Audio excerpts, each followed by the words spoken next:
It is 2 a.m. The house is completely silent. And somewhere right now, a woman is lying perfectly still, not crying, not reaching for her phone, just holding everything inside. Saying absolutely nothing to anyone.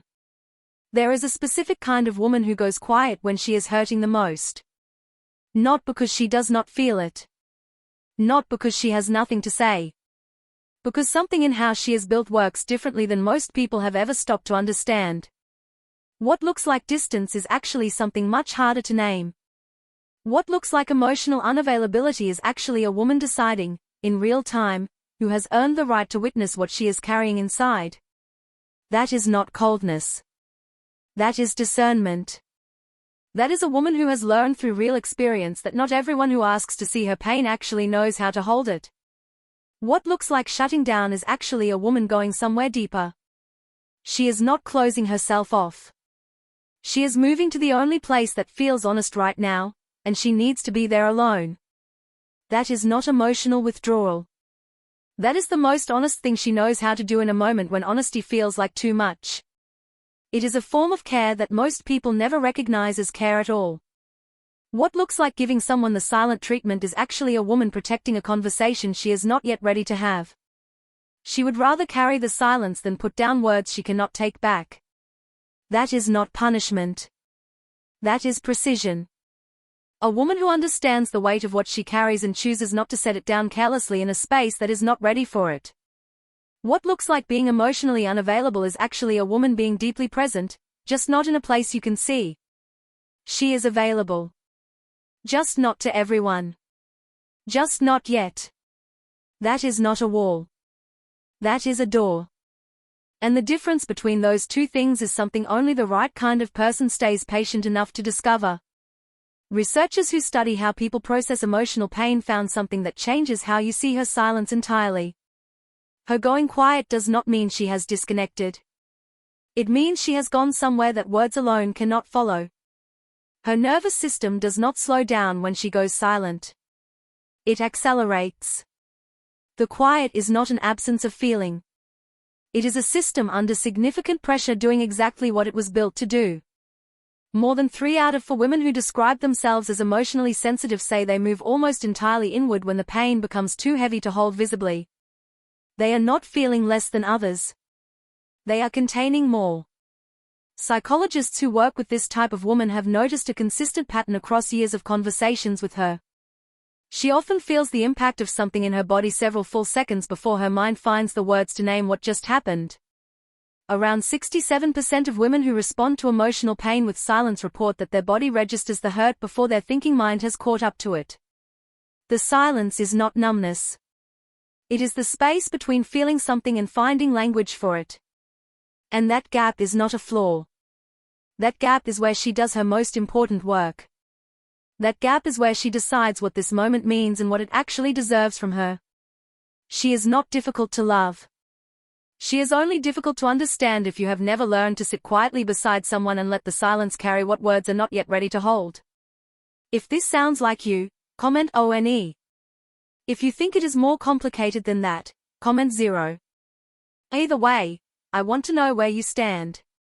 This silence did not come from nowhere.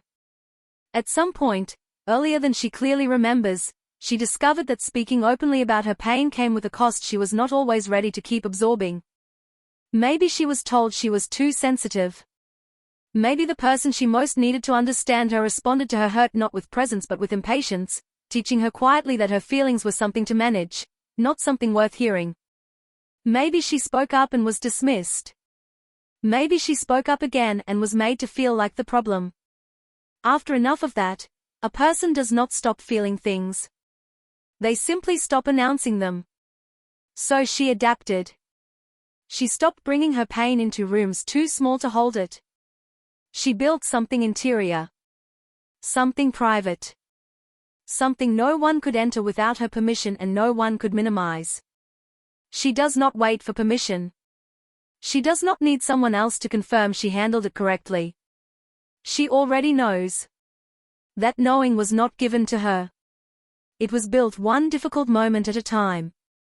There may have been a relationship that changed how she moves through the world now. Not someone who broke her. Someone who taught her, without meaning to teach her anything, that being open and being safe are not always the same experience. After that, she began treating her inner world as something worth protecting.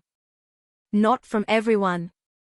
Just from anyone who had not yet earned the right to enter it without care, without patience, without real intention. Society has called her cold, distant, hard to reach, impossible to read. What society consistently fails to acknowledge is that it shaped her this way by refusing to listen when she was none of those things. She was told she was dramatic when she expressed what she felt. She was told she was unfeeling when she finally stopped.